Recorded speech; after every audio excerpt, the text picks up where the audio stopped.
From the PEP Radio Newsroom, this is the evening news blast for Sunday, March 30th. We start with news from Greenland. The Prime Minister of Greenland pushed back Sunday against assertions by U.S. President Donald Trump that America will take control of the island territory.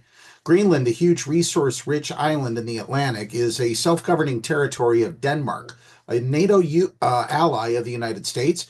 Trump wants to annex the territory, claiming it's needed for national security purposes. President Trump says the United States will get Greenland. Let me be clear, the United States will not get it. We do not belong to anyone else. We decide our own future, Jens Frederick Nielsen said in a Facebook post. Prime Minister Nielsen's post comes a day after the U.S. president told NBC News that military force wasn't off the table with regard to acquiring Greenland. In Saturday's interview, Trump allowed that I think there's a good possibility that we could do it without military force.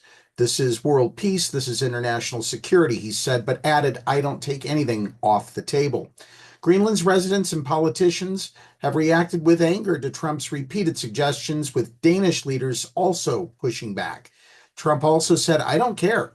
When asked in the NBC interview what message this would send to Russian President Vladimir Putin, who has invaded Ukraine and annexed several of its provinces in defiance of international law. And now we conclude with this story from Oregon. The U.S. Department of Education launched an investigation this week into an Oregon school district, the latest in the Trump administration's crackdown on states that allow transgender student athletes to participate on school teams that align with their gender identity.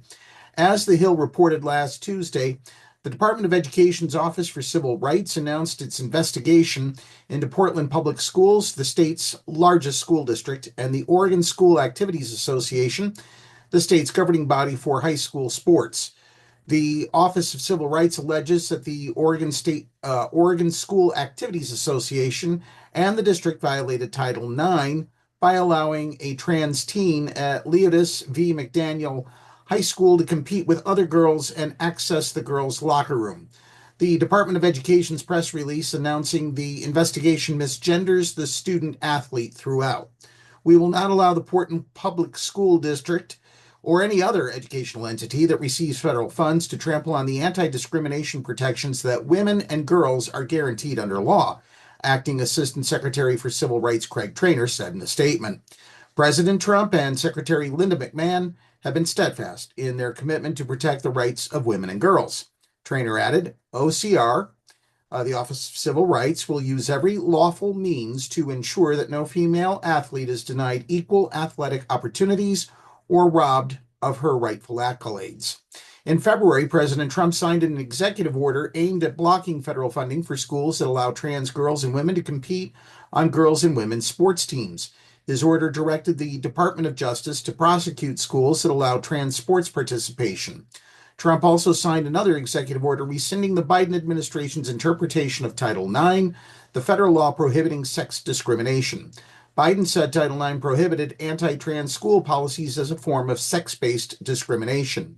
In a statement, Portland Public Schools Superintendent Kimberly Armstrong told The Hill that the district is cooperating with the department's investigation. That's the news blast for this hour. Be sure to download the Live 365 app to take PEP Radio with you wherever you go. Up next, the National Weather Service forecast for the Meadville area here on PEP Radio.